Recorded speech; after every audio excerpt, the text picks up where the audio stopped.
Assalamualaikum warahmatullahi wabarakatuh. Sebelumnya, perkenalkan, nama saya Dwi Hanatalita dari kelas C dengan NIM 28921500142, Fakultas Ekonomi dan Bisnis Prodi Manajemen di Universitas Pancasakti Bekasi. Tujuan saya membuat video ini untuk menyelesaikan ujian akhir semester 1 pada mata kuliah Matematika Bisnis dan dosen pengampu Dr. Sugeng Prayetno, SH, SEMM. Nah, sekarang saya akan menjelaskan 5 soal tentang penerapan diferensial. Soal pertama, jika diketahui fungsi permintaan dari suatu perusahaan adalah P sama dengan 875 dikurang 30Q dan fungsi biaya perusahaan tersebut adalah C sama dengan Q pangkat 3 dikurang 30Q pangkat 2 ditambah 200Q ditambah 1000. Hitunglah laba maksimum yang akan diperoleh perusahaan tersebut. Oke, dari soal di atas sudah diketahui fungsi permintaannya dan fungsi biayanya. Sekarang yang perlu kita cari yaitu pendapatannya. Pendapatan akan didapat ketika barang terjual, berarti fungsi permintaan dikali dengan Q atau banyaknya barang. Jadi R sama dengan 875 dikurang 30Q dikali Q sama dengan 875 dikurang 30Q pangkat 2. Nah, pendapatan sudah diketahui fungsinya dan biayanya juga sudah diketahui. Sekarang tinggal kita kurangi dengan pendapatan dan biaya modalnya. Pi sama dengan 875Q dikurang 30Q dikurang Q pangkat 3 dikurang 30Q pangkat 2 ditambah 200Q ditambah 1000. Maka hasilnya sama dengan min Q pangkat 3 ditambah 675Q dikurang 1000. Karena hasilnya masih berbentuk fungsi, kita akan turunin ke dalam turunan pertama.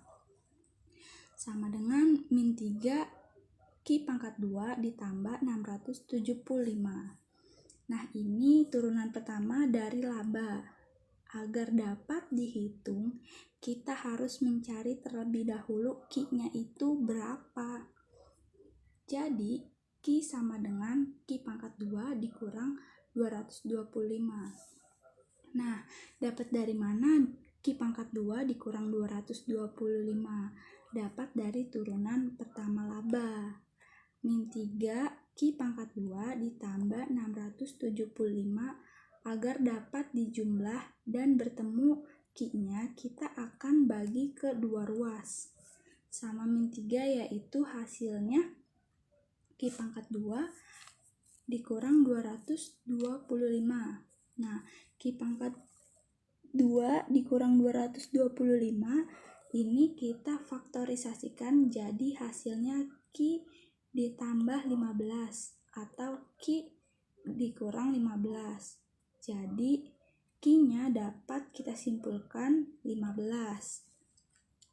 Dan karena Q 15, maka kita substitusikan fungsi dari permintaan. Dari biaya keuntungan, laba, maka hasil dari permintaan itu 425. Sedangkan biayanya 625, pendapatannya 6.375. Jadi labanya sama dengan pendapatan dikurang biaya. 6.375 dikurang 625 dan itu hasilnya 5.750. Bisa juga kita substitusikan Q-nya 15 ke fungsi dari laba, maka hasilnya sama. Maka perusahaan tersebut akan mendapatkan laba maksimum 5.750 jika perusahaan tersebut dapat menjual 15 barang. Baik, kita lanjutkan ke soal yang nomor 2. Jika Diketahui fungsi permintaan dari suatu perusahaan adalah P sama dengan min 2Q ditambah 28 dan fungsi biaya perusahaan tersebut adalah C sama dengan Q pangkat 2 ditambah 4Q. Hitunglah tarif pajak yang sebaiknya dikenakan pemerintah kepada pengusaha agar pemerintah memperoleh total pajak maksimum yang diperoleh. Baik, cara mengerjakan soal ini hampir sama seperti mengerjakan soal nomor 1. Karena ini yang ditanyakan adalah pajak, maka setiap keuntungan akan diperoleh oleh perusahaan akan dikenakan pajak setiap satu barang. Jadi keuntungan yang diperoleh oleh perusahaan kita dikurangkan dengan pajak. Maka turunan pertama dari laba yaitu min 6Q ditambah 24 dikurang T. 24 dikurang T itu sama dengan 6Q. Nah, kita cari Q-nya berapa nih? Q-nya 24 dibagi 6 dikurang T per 6 sama dengan 6. Q-nya sudah dapat 6. Sekarang kita akan mencari T-nya. Cara mencari T, kita masukin persamaan 24 dibagi 6 sama dengan T per 6. Jadi hasil T sama dengan 24. T kecil ini artinya harga pajak yang harus dibayarkan perusahaan per satu barangnya. Nah, kalau total pajaknya 24 dikali 6 hasilnya 144. Jadi pajak yang harus dikeluarkan oleh perusahaan tersebut jika menghasilkan 6 unit barang yaitu 144. Baik, kita lanjut ke soal yang ketiga. Uang sejumlah 20 juta diinvestasikan dengan bunga 8% tiap tahunnya bertambah secara kontinu. Berapa jumlah uang itu sesudah 30 tahun? Di situ diketahui besar uangnya yaitu sebesar 20 juta. Bunganya 8% per tahun dan jangka waktunya 30 tahun. Kita langsung saja substitusikan ke dalam rumusnya. YT sama dengan UF pangkat IT, Y30, 20 juta dikali 2,71828 pangkat 8% dikali 30. Maka hasilnya sebesar 220 juta 463.171. Lanjutkan ke soal yang keempat. Fungsi permintaan suatu barang ditunjukkan oleh persamaan Q sama dengan 32 dikurang 0,5 P pangkat 2.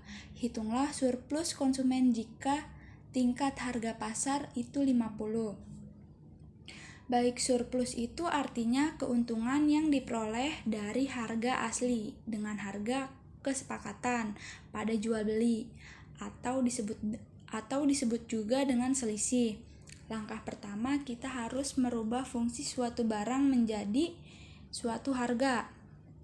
Jadi P sama dengan 8 dikurang 1,4 Q dan kita substitusikan jika P sama dengan 0, kita substitusikan ke dalam fungsi harga.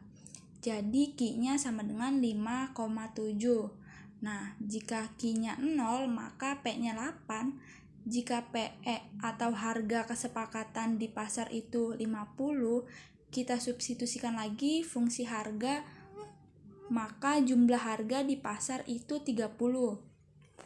Dan karena ini bentuknya fungsi, kita akan memakai rumus integral tertentu untuk mencari surplusnya dengan batas harga dari keseimbangan pasar dan harga jual pertama atau penawaran dan setelah itu dikalikan dengan jumlah barangnya. Jadi surplus konsumen dari fungsi permintaan suatu barang Q sama dengan 32 dikurang 0,5 P pangkat 2 dengan tingkat harga pasar 50, maka hasil yang didapat yaitu 5,7 425,6. Baik teman-teman, kita lanjut ke soal yang terakhir, nomor 5. Seorang produsen mempunyai fungsi penawaran P sama dengan 2Q ditambah 10. Hitunglah surplus produsen bila tingkat keseimbangan harga pasar adalah 30. Kita ubah terlebih dahulu fungsinya menjadi Q sama dengan min 5 ditambah 0,5 P. Lalu kita substitusikan jika P-nya sama dengan 0. Berarti Q-nya itu min 5. Jika Q-nya 0, maka P-nya sama dengan 10. Nah, jika PE atau keseimbangan harga di pasar itu 30, maka keseimbangan barang di pasar itu 30. Maka barang di pasar itu atau Q sama dengan 10. Setelah itu kita substitusikan saja dengan integral tertentu dengan batas harga keseimbangan di pasar dan harga penawaran, dan dikalikan lagi dengan P atau harga per barangnya. Jadi surplus produsen jika fungsi penawarannya P sama dengan 2Q ditambah 10 dan tingkat keseimbangannya pada pasar itu 30, maka hasilnya adalah 300. Nah, mungkin itu saja penjelasan 5 soal tentang penerapan diferensial. Kurang lebihnya mohon maaf. Wassalamualaikum warahmatullahi wabarakatuh. Terima kasih.